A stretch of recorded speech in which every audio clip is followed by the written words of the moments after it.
오늘 말씀 스바냐서 말씀을 보았는데 우리 수련회 제가 참석하느라고 수련회 기간 중에 이 스바냐서가 묵상 본문이었어요. 그래서 스바냐서를 또 묵상하면서 스바냐서를 보았는데, 스바냐서는 이제 3장으로 구성된 짧은 말씀입니다. 구약의 마지막 부분에 가 있는 짧은 말씀이고, 이제 후대의 스바냐서는 남북 분열 왕기 거의 말기에 예언할 동안 유다의 예언자가 스바냐입니다.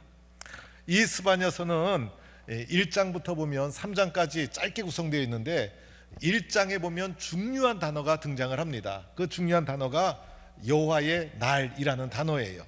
이 말씀은 스바냐가 독창적으로 사용한 용어가 아니라 구약에 흘러오는 중요한 개념인데, 스바냐가 그의 1장에서 여호와의 날이라는 개념을 아주 적극적으로 선포를 합니다. 여호와의 날이 다가왔다. 여호와의 날이 곧 가까이 오고 있다. 그래서 여호와의 날을 이렇게도 표현을 했습니다.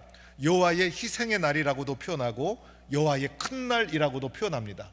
그래서 이 여호와의 큰 날은 여호와 하나님이 이 땅에 오시는 날을 가리킵니다. 우리가 지금 대림절 기간을 보내면서 우리 주님 이 땅에 다시 오시는 것을 기다리며 한 주 한 주를 보내고 있지 않습니까? 그래서 주님이 다시 오시면 얼마나 기다려지던 것이고 얼마나 기쁘겠어요. 그런데 스바냐서에 나오는 여호와의 큰 날은 기쁨의 날이 아니었어요. 기뻐할 수가 없었어요. 왜 기뻐할 수가 없었나 가만히 보니까요, 이 여호와께서 오시면요, 그날은 바로 심판의 날이라고 스바냐 1장에 선포하고 있는 거예요. 그래서 그 심판을 선언하는데, 그 심판이 엄청난 심판을 아주 1장에 불같이 스바냐가 유다 백성들에게 선포하고 있어요. 그래서 땅 위의 모든 것을 진멸하리라, 진멸이라는 단어가 사용되고, 또 땅 위에 있는 사람들을 멸절하리라, 멸절이라는 단어도 사용되고, 또 툭하면 벌하리라, 벌하리라, 이렇게 무시무시한 나를 선포하고 있는 것이 스바냐 1장의 모습이에요. 여러분은 무서운 분위기가 아닌데 이 말씀을 깊이 묵상하다 보면 좀 무서운 마음이 들어야 정상인 거예요. 그런데 우리가 믿는 하나님은 사랑의 하나님인데 왜 이렇게 1장부터 스바냐를 통해서 공격적인 무시무시한 이 진노와 징계와 멸절과 이것을 선포하는 것일까? 이유가 있었어요. 말씀을 잘 살펴보니까 이런 단어가 나옵니다. 바알이라는 단어도 나오고, 즉 이스라엘 백성이 하나님을 떠나서 우상 숭배 바알신을 섬겼다는 거예요. 또 그마림이라는 단어도 나오는데, 이것은 이제 바알의 선지자들이었어요. 이제 스바냐처럼 하나님의 선지자를 순종하고 추종하는 것이 아니라 바알 선지자가 세상에 범람하고 그들을 따라가는 일이 이스라엘 백성 중에 일어나고 말았다는 거예요. 하늘의 무뼈를 경배하는 자들, 그러니까 하늘의 무뼈를 경배하고 뭐 이상한 종교를 따라가고, 또 이런 말도 있어요. 말감을 가리켜 맹세하는 자들. 말감은 암몬 족속에 섬기는 신이었어요. 그러니 이스라엘 백성이 하나님의 백성임에도 불구하고 우상을 숭배하고 또 이상한 것을 따라하고 그런 일이 벌어졌다는 거예요. 그래서 이렇게 말씀합니다. 여호와를 배반하고 여호와를 찾지도 아니하고 구하지도 아니했다. 이것이 그 당시 이스라엘의 영적인 상태였어요. 즉 이스라엘이 우상을 숭배하고 영적으로 타락하고 나니까 하나님께서 이제 곧 오시리라 여호와의 날을 선포하면서 엄청난 징계와 심판을 스바냐를 통해서 선포하고 있다라고 할 수가 있어요. 이 스바냐서는 1장에서 이렇게 심각한 위기적 상황을 지적한 후에 이스라엘 민족에게 이제 위기를 넘어서 벗어날 수 있는 길을 우리에게 제시해 주고 있어요. 그래서 스바냐 예언자가 이런 칠흑 같은 위기 속에서 우리에게 말씀하고 선포하는 위기를 탈출하고 벗어날 수 있는 그 길을 제가 오늘 말씀을 묵상하면서 3가지로 정리를 했어요. 그 3가지를 여러분에게 말씀을 드리고자 하는 거예요. 어떻게 하면 위기를 벗어날 수 있을까? 스가랴서 2장 1절에 가보면 스가랴가 이렇게 선포를 합니다. 모일지어다, 모일지어다. 그래서 2장에 흘러가는 말씀을 쭉 보면 계속해서 모여라 모여라 이러는 거예요. 하나님 신앙이 무너지고 영적으로 타락하니까 하나님을 향하여 모이질 않는 거예요. 그런데 이 신앙의 회복은 하나님을 향하여 모이는 데서부터 시작이 되어지는 거예요. 그래서 2장 1절에 보면 수치를 모르는 백성아 모일지어다 모일지어다 두 번씩이나 간절히 강조를 하고, 이어지는 말씀에도 보면 여호와의 분노의 날이 이르기 전에, 그러니까 여호와께서 심판하시는 그 날이 닥치기 전에 너희들은 그리할지어다 그렇게 모일지어다 라고 하면서 강력하게 우리에게 권면하고 있는 것을 보게 됩니다. 여러분, 우리가 모이는 이유가 있죠. 하나님을 찾고 하나님께 가까이 가고 하나님을 의지하기 위해서 모이는 거예요. 그렇죠 여러분. 우리가 오늘도 열심히 예배당에 모였는데 이렇게 열심히 예배당에 모인 이유는 하나님 가까이 하고 싶어서 어떻게 하든지 하나님께 예배하기 위해서. 그래서 우리가 모여서 하는 것이 뭡니까? 하나님을 예배하고 또 하나님께 기도하고 하나님 말씀을 듣고 내가 믿음으로 살아가야지 결단을 하고 모이는 데서부터 이런 일이 일어나게 되잖아요. 그래서 모이면 살고 흩어지면 무너지고 마는 거예요. 그래서 이때일수록 우리는 열심히 모이는 사람이 되어야 하는 거예요. 교회의 성격 중에 모이는 교회 성격이 있고 흩어지는 교회 성격이 있는데, 모이는 교회가 선행되어야 흩어져서 하나님의 사역을 세상 속에 빛과 소금의 역할을 감당할 수 있지 않겠어요? 모이지 않으면서 어떻게 힘을 낼 수 있겠어요? 그래서 먼저는 열심히 모여서 열심히 모이는 이 힘과 열심 속에 하나님 사랑하는 마음, 말씀 순종하는 마음, 가까이 하고 싶은 마음이 확 솟아나서 이 힘을 가지고 흩어져서 세상을 변화시키는 하나님의 사람으로 살아가는 거예요. 이 또 예수 믿는 이 신앙의 삶은요, 이 주유소와도 비슷한 거예요. 우리가 자동차를 몰고 막 하다 보면 기름이 떨어지면 주유소에 가서 기름을 넣잖아요. 그와 마찬가지로 세상에서 살다가 지치고 힘들 때 주유소와 같은 영적인 교회에 와서 영적인 은혜의 기름을 칵 채워가지고 힘을 가지고 다시 세상에 나가서 열심히 빛과 소금의 역할을 감당하는 거예요. 그래서 모이지 않으면, 오지 않으면 하나님이 주시는 은혜를 경험하기가 어렵다. 그래서 우리들은 하나님께 가까이 가기 위해서, 진노의 날을 피하기 위해서 열심히 모이는 하나님의 사람이 되어야 합니다.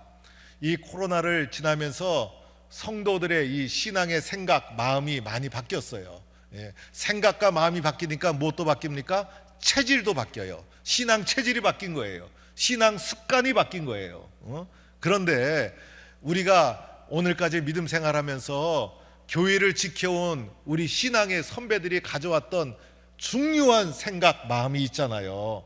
한결같은 마음으로 주일 성수를 하고 교회 일이라면 순종하고 예배당 와서 열심히 기도하고 사모하고 하나님 의지하는 열심, 이 마음과 생각을, 이거는 우리가 꼭 지켜야 되는 거예요. 그리고 이 생각을 가지고 우리의 체질, 습관도 변화시켜야 되는 거예요. 그래서 모이는 것에 열심 내는 데서부터 우리가 회복의 길이 열리는 줄 믿고 열심히 모이고 열심히 하나님을 가까이 하는 성도가 될 것을 결단하는 우리 동부의 성도가 되기를 바랍니다. 2단계, 그리고 나서 2단계가 있어요. 2단계는 남은 자가 있다는 사실을 보아야 하는 거예요. 남은 자가 있다.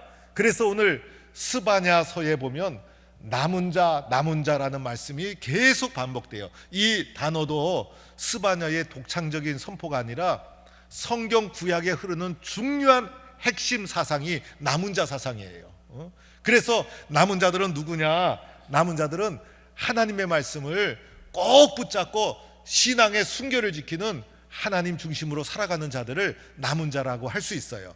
그래서 오늘 말씀에도 보면 2장 7절에도 유다 족속이 이제 타락하고 우상 숭배에 빠졌지만은 결국은 남은 자에게로 돌아갈지어다. 그 남은 자로 돌아가게 되어 있어요. 남은 자는요 항상 소수였어요.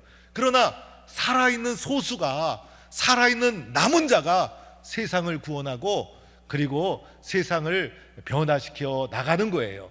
그래서 이 남은 자에 대해서 계속해서 말씀하고 있는 거예요. 이 세상 속에 남은 자를 남겨두리라. 오늘 말씀 3장 13절에도 보면 이스라엘의 남은 자는 악을 행하지 않고 거짓을 행하지 아니한다. 이러한 남은 자가 우리 가운데 있다는 거예요, 여러분. 그래서 내가 하나님에 대한 열심을 가지고 모이고 기도하고 열심 내다 보면요, 나처럼 하나님을 향하여 열심 내고 기도하는 남은 자들이 보이기 시작하는 거예요. 나의 눈에 하나님을 향하여 오늘 이 어두운 세상 속에서도 믿음을 가지고 충성하고 헌신하고 하나님 앞에 믿음의 순결을 지키는 남은 자들이 많이 보이는 사람은 신앙이 정상이고, 예배당에 열심히 나오는데 도무지 내 눈에는 남은 자가 보이지 않고 세상으로 가는 사람들만 보이면 그 사람의 영적 상태가 문제인 거예요, 지금. 그래서 우리 눈에 남은 자가 보여야 되고, 지금도 우리 교회 곳곳에 오직 주의 영광을 위해서 이 시대의 남은 자로 기도와 말씀과 순종과 헌신에 힘쓰는 수많은 남은 자들이 우리 동북교회도 숨겨져 있는 줄로 믿습니다. 엘리야 선지자가 갈멜산에서 850명의 바알 선지자하고 대결을 해서 극적으로 승리하게 됩니다. 하나님께서 엘리야 선지자가 쌓은 제단에 불을 콱 내려가지고 엘리야가 승리하게 되죠. 엘리야가 승리하고 나니까 이 아합 왕과 이세벨이 얼마나 악독한 사람인지, 그 정도 됐으면 항복하고 하나님께 돌아와야 되는데 이 이세벨이 얼마나 지독한지, 이 여왕 이세벨, 여자가 지독할 때는 더 지독해요. 어떨 때는 다 그런 건 아니에요. 그런데 이세벨이 엘리야한테 뭐라 그랬냐면, 이맘때 내일 내가 너를 죽이겠다, 이렇게 협박을 합니다. 그래서 이세벨의 그 협박을 듣고선 이 큰 전쟁, 큰 영적인 전쟁을 치르고 난 엘리야가 영적 탈진이 온 가운데 그 엘리야의 그 이세벨의 협박을 듣고선 털커덕 겁이 나가지고 엘리야가 그만 도망가고 맙니다. 여러분, 하나님의 선지자도 이렇게 약해질 때가 있어요. 도망가다가 로뎀 나무 아래서 죽기를 구합니다. 하나님, 나 힘들어서 못 살겠어요. 차라리 나를 거두어가 주세요. 그러자 하나님께서 천사를 보내서 엘리야를 위로해주고 또 엘리야에게 먹을 것을 주고, 그래서 엘리야가 로뎀 나무 아래서 회복을 하게 됩니다. 회복을 하고 나면 힘을 내어서 이세벨이나 아합에게 찾아가서 다시 당당하게 하나님의 사람으로 사역을 감당해 나가야 함에도 불구하고, 엘리야가 얼마나 무서웠는지 회복이 되고 나서 힘이 나니까 광야로 들어가서 40주야를 더 도망갑니다. 그러니까 엘리야가 겪었던 이 공포와 두려움이 무지무지하게 컸다는 거예요. 그래서 40주야를 광야로 도망가서 도착한 것이 호렙산이었어요. 그래서 호렙산 중에서도 굴 속에 들어가요. 그래서 깊은 굴 속에 숨어서 엘리야가 하나님께 부르짖게 됩니다. 하나님, 내가 하나님을 믿어도 유별나게 하나님을 믿었습니다. 그래서 아합과 이세벨의 그 바알 선지자들과 대항해서 내가 이렇게 열심히 대항해서 싸웠는데, 하나님, 나 이제 힘들고 지쳐서 이 사역 감당하지 못하겠습니다. 그리고 이 세상을 쫙 둘러보니까 하나님 제대로 믿는 사람은 나 혼자밖에 없는 것 같아요. 나 혼자 이 일을 걸어갈 수가 없겠어요. 주님, 내 생명을 거두어 주세요. 차라리 죽고 싶어요. 이렇게 탈진해서 깊은 굴 속에서 하나님께 호소하게 됩니다. 이때 하나님께서 나타나셔서 엘리야에게 두 가지를 말씀해 주십니다. 한 가지는 세미한 음성으로 지친 엘리야를 회복시켜 주십니다. 즉, 깊은 굴 속에서 하나님께 기도할 때 세미한 음성으로 엘리야의 마음을 다 위로하여 주셔서 하나님의 말씀으로 엘리야를 회복시켜 주셨다는 거예요. 우리의 지친 영혼을 회복시켜 주는 것은 오직 하나님의 말씀뿐이라는 것을 말해주는 거예요. 그리고 또 하나 중요한 말씀을 해주십니다. 엘리야야, 너 혼자가 아니다. 하나님 말씀을 의지하고 살아가는 사람, 이렇게 혼탁한 세상 속에서도 하나님을 의지하는 사람 7,000명을 내가 곳곳에 숨겨 놓았다. 너 혼자가 아니다. 지금도 하나님 의지하며 살아가는 자가 수초에 도처에 7,000명이나 깔려 있다는 것을 알아라. 이렇게 말씀해 주시는 거예요. 그래서 엘리야가 그 말씀을 듣고 힘을 얻어가지고 새롭게 하나님의 사역을 감당해 나갔다는 거예요. 여러분, 우리 혼자가 아니죠. 오늘도 함께 믿음으로 하나님 앞에 살아가는 믿음의 용사들이 도처에 얼마나 많은지 몰라요. 내가 오늘도 믿음으로 걸어갈 때 그 사람들도 우리와 함께 하는 거예요. 그래서 오늘 우리들은 하나님, 저는 하나님의 남은 자가 되겠습니다. 오늘 이 시대가 아무리 혼탁해도 하나님만을 의지하는 순결한 남은 자가 되어서 세상을 변화시키고 이 땅이 하나님 뜻을 이루어가는 하나님의 남은 자가 되겠습니다. 이렇게 결단하는 동부의 성도가 되기를 축원합니다. 1단계는 모이는 거죠. 2단계는 함께하는 남은 자가 있다는 것을 알아야 되죠. 그 다음에 3단계는요, 오늘 3장 마지막 부분에 가보니까 스바냐가 계속해서 강조하는 것이 있어요. 두려워하지 말라는 거예요. 그래서 세 번째는 두려워하지 말아야 돼요. 우리가 남은 자로 세상을 살아가면서 두려워할 것이 뭐가 있겠어요. 그래서 두려워하지 말아라. 보호를 받을 것이다. 기뻐하며 살아가라. 하나님께서 너를 반드시 지켜주신다. 이렇게 두려워하지 말라고 계속해서 스바냐가 유다 백성에게 말씀하고 있는 거예요. 그래서 스바냐서 3장에 가보면 마지막은 우리에게 두려워하지 말라. 오늘 읽은 말씀도 그런 본문이에요. 3장 14절부터 보면 시온에 따라 노래할지어다, 기뻐할지어다. 그죠? 하나님이 내 형벌을 제거해 주셨고, 그리고 두려워하지 말라. 모든 것을 쫓아내었다. 내 손을 늘어뜨리지 말라. 내 손을 늘어뜨리지 말라는 것은 포기하지 말라는 거죠. 그래서 끊임없이 두려워하지 말라, 이렇게 말씀해 주고 있어요. 우리가 두려워하지 말아야 될 이유가 있죠. 우리가 두려워하지 말아야 될 이유, 오늘 스바냐서 전체에서 가장 중요한 말씀은 3장 17절 말씀. 3장 17절 말씀에 보니까 이렇게 말씀하고 있어요. 우리가 두려워하지 말아야 될 이유, 너의 하나님 여호와가 너의 가운데 계시니. 하나님이 우리 가운데 계시는데, 여러분, 왜 하나님을 멀리하고 우상을 숭배하고 영적 타락을 하게 됩니까? 하나님이 우리 가운데 계시다는 것을 보고 믿지 못했기 때문이에요. 그런데 우리가 왜 험한 세상 속에서도 남은 자로 살아가며 두려워하지 않으며 믿음의 길을 걸어갑니까? 여호와 하나님이 우리 가운데 계심을 믿기 때문인 거예요. 이것이 참 중요한 거예요, 여러분. 그래서 오늘도 우리 하나님 여호와가 이 가운데, 우리 가운데, 우리와 함께 계시는 임마누엘의 하나님 되심을 믿는 성도가 되기를 축원합니다. 믿어야 되는 거예요, 이걸. 그런데 또 하나 중요한 것이 있어요. 우리가 믿는 그 하나님은 어떤 분이에요? 우리가 믿는 하나님, 오늘 성경에 나오죠? 구원을 베푸실 전능자라는 사실이에요. 우리가 세상에 살면서 조금 힘이 되어도 용기가 솟아나오는데, 우리 가운데 계신 하나님은 어떤 분이에요? 구원을 베푸시는 전능자가 되신다는 거예요. 전능하신 하나님이 우리 가운데 우리와 함께 하시는데 두려워할 것이 뭐가 있으며 염려할 것이 뭐가 있겠어요. 그래서 가장 전능하신 하나님께서 우리와 함께 하신다, 이 마음을 가지고 세상의 유혹도 이겨나가고 세상의 시련과 핍박도 이겨나가고 이렇게 믿음으로 살아가는 거예요. 믿음 없는 사람은요, 세상만 바라봐요. 그러니까 세상만 바라보는 사람은 작은 문제도 크게 보여요, 크게.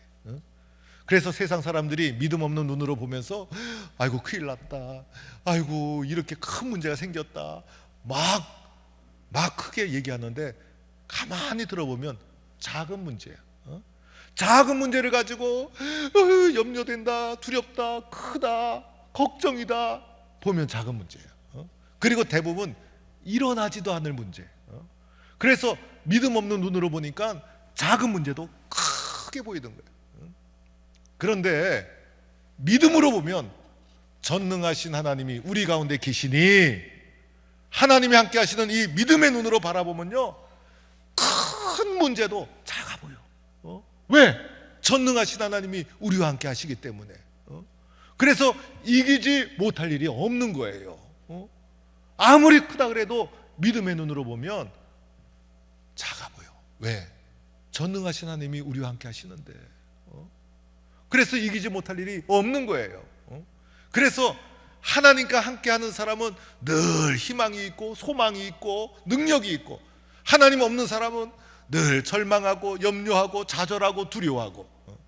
그래서 하나님 없는 사람은 늘 포기하고 좌절하지만은 하나님 있는 사람은, 이 신앙의 용어는요 항상 긍정적이야. 왜냐하면 기독교 신앙은 희망의 종교이기 때문에 희망의 언어를 쓰는 거예요.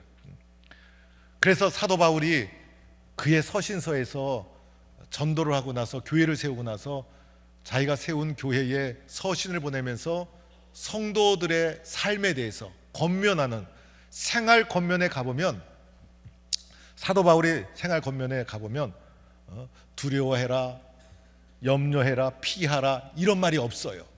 보면 다 긍정적인 용어예요. 사랑하고 칭찬하고 인내하고 그리고 격려하고 인정하고, 사랑의 용어, 희망의 용어, 이 언어와 마음이 기독교의 언어고 기독교의 용어예요. 그렇죠 여러분? 그래서 예수 믿는 사람들은 무엇을 하더라도 잘했어, 당신만큼 잘하는 사람이 없어. 그래서 서로가 서로를 겸손하게 높여주는 거예요. 세상은 밟고 올라가지만은 교회는 높여주는데, 그래서 칭찬하고 할 수 있다, 하면 된다, 해보자, 어쩜 이렇게 신앙생활도 잘하느냐, 칭찬과 격려와 인정과 사랑과 용서, 이 용어와 마음속에 뭐가 있어요? 하나님이 함께 하시는 거예요. 그래가지고 세상에 어떤 일도 이겨나갈 수 있는 능력이 생기고 힘이 생기고. 그런데 세상의 용어는요, 안 된다, 포기해라, 두려워해라, 낙심해라, 쓰러진다, 그 가운데 마귀가 역사하는 거예요. 그래서 우리들은 희망과 사랑의 용어의 마음과 생각을 가지고 서로가 도와줄 때 그런 역사가 일어나는 거예요. 마지막 결론 부분은요 중요한 거예요. 오늘 설교 제목이기도 하고, 너로 말미암아 기쁨을 이기지 못하리라. 누가 기뻐합니까? 하나님이 기뻐하는 거예요.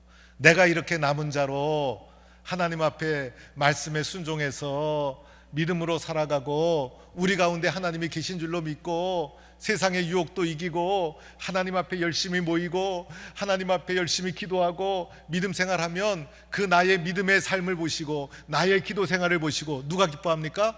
하나님이 기뻐하세요. 그런데 하나님이 기뻐하면요 누가 행복할까? 내가 행복해요. 내가 행복해요. 야, 나 같은 사람을 통해서도 하나님이 저렇게 기쁨을 이기지 못해서 행복해 하시는구나. 그래서 스바냐서의 1장은 심판으로 시작을 했다가 마지막에 가서는 견딜 수 없는 기쁨으로 끝나는 거예요. 왜냐하면 어렵고 힘든 영적인 혼란 가운데서도 이 시대의 남은 자로 믿음을 지키는 나를 보고, 오늘도 하나님 의지하며 살아가는 나를 보고 하나님이 너무 기뻐서 기뻐하시니, 하나님이 기뻐하시는 모습을 보고 내가 너무 행복한 거예요. 이렇게 하나님의 기쁨이 되는 동부의 성도가 되기를 간절히 축원합니다.